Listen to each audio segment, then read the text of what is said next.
The moment Mark realized he shouldn't have accepted the invitation, he was already sitting at the long, polished table, his hands wrapped around a coffee mug he hadn't touched. The restaurant was quiet, the kind of quiet that made every small movement feel louder than it should be. Across from him sat the CEO of the company where he had spent the last 5 years fixing machines no one else wanted to repair. Mark kept wondering why a man like that would ask someone like him to stay for one more dinner. And if you were sitting there in his place, tired, worn down, carrying the weight of raising a child alone, would you stay too, or would you walk away before your heart could get hurt again? Mark wasn't used to expensive places. Most nights his dinners were microwaved pasta, and whatever his 6-year-old son, Jacob, wanted to call a vegetable that day. Life had been simple before the accident, before the hospital hallway where a doctor gently told him his wife wouldn't wake up again. After that day, the world turned into a long list of responsibilities and quiet sacrifices. He worked longer hours, he slept less, and every morning he woke up before sunrise to pack Jacob's lunch and pretend everything was going to be okay. At work, Mark kept his head down. The factory floor didn't care about broken hearts or sleepless nights. Machines jammed. Orders piled up. Deadlines arrived whether you were ready or not. Most people in the building barely noticed him, and honestly, that was the way he preferred it. The only time anyone spoke to him was when something was broken beyond repair. But the CEO, Nathan Cole, had noticed. Nathan was the kind of man whose presence made rooms straighten their posture. People whispered when he walked by. Expensive suits, calm voice, sharp eyes that seemed to measure everything. Mark had spoken to him only once before, months earlier, when a conveyor system had shut down the entire plant. Mark fixed it while the executives watched. Nathan had said nothing except a quiet good work. That was it, until earlier that evening. The company had hosted a formal dinner celebrating a record year. Mark almost didn't go. Babysitters were expensive, and Jacob had been fighting a cold. But his neighbor offered to watch the boy, and Mark figured a free meal wouldn't hurt. The dinner was nearly over when Nathan approached his table. He didn't speak loudly, didn't make a scene. He simply placed a hand on the back of Mark's chair and said he hoped Mark could stay for one more dinner tomorrow evening. Just the two of them. No explanation. Mark spent the whole next day wondering if he had done something wrong. Now he sat there in the quiet restaurant, unsure why he was here.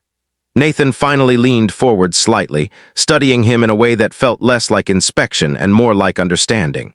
Mark expected criticism about work performance or maybe an offer involving longer hours. What he didn't expect was silence filled with patience. Then Nathan spoke slowly about something Mark didn't know, about watching him for months. Not watching his work, watching his life. Nathan had noticed the old pickup truck Mark drove to the daycare every morning before work. He noticed how Mark always rushed out during lunch break to make phone calls, likely checking on his son. He noticed that Mark never stayed for drinks with coworkers and never complained, even during the longest shifts. Most people saw an employee. Nathan saw a father carrying the world alone. The CEO explained something Mark had never heard before. Years ago, Nathan had grown up in a small apartment with a single mother who worked 3 jobs. He remembered nights when she came home exhausted but still helped with homework. He remembered the quiet strength it took for her to keep going when no one else seemed to notice. Nathan said he recognized that same strength in Mark. For a moment, Mark didn't know what to feel.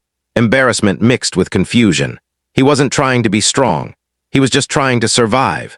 Nathan continued, explaining that the company had plans to open a new operations department, one that required someone who understood the machines, the workers, and the struggles behind the numbers.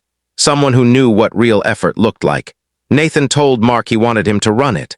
Mark thought he had misheard. He wasn't a manager, he didn't have a degree in business. His shirts were usually wrinkled, and most days he barely finished his coffee before it went cold. But Nathan shook his head gently, as if he had expected that doubt. He said the world had plenty of polished executives who knew spreadsheets. What it lacked were leaders who understood sacrifice. Mark felt something shift in his chest, something fragile, something he hadn't felt in years. Hope. Yet even then, he hesitated, because hope is dangerous when you've spent years preparing for disappointment. Nathan seemed to sense it. He didn't push. Instead, he said something that Mark would carry with him for the rest of his life. He said the company could train someone to read reports, but it could not train someone to care about people the way a father cares about his child. The restaurant lights reflected softly on the table as Mark stared down at his untouched coffee. Images of Jacob filled his mind. The small sneakers by the door, the sleepy hugs in the morning, the quiet question his son sometimes asked about why mommy wasn't coming back. Mark realized something in that moment. He had spent years believing his life had become smaller after losing his wife. Smaller dreams, smaller chances, smaller future, but maybe that wasn't true. Maybe his life had simply been waiting for someone to see him. The promotion didn't solve everything overnight. The days were still long, parenting was still hard. There were still nights when grief returned quietly, but things slowly changed. Mark moved into a better apartment where Jacob had his own room. He started coming home earlier some evenings. Sometimes they would sit together building toy trucks while the sun disappeared through the window. And every once in a while, Mark would remember that strange dinner invitation and how close he had come to saying no. It made him wonder how many moments in life look ordinary but carry the power to change everything. Before the story ends, I'd love to hear from you in the comments. Have you ever experienced a moment when someone unexpectedly believed in you and it changed your life?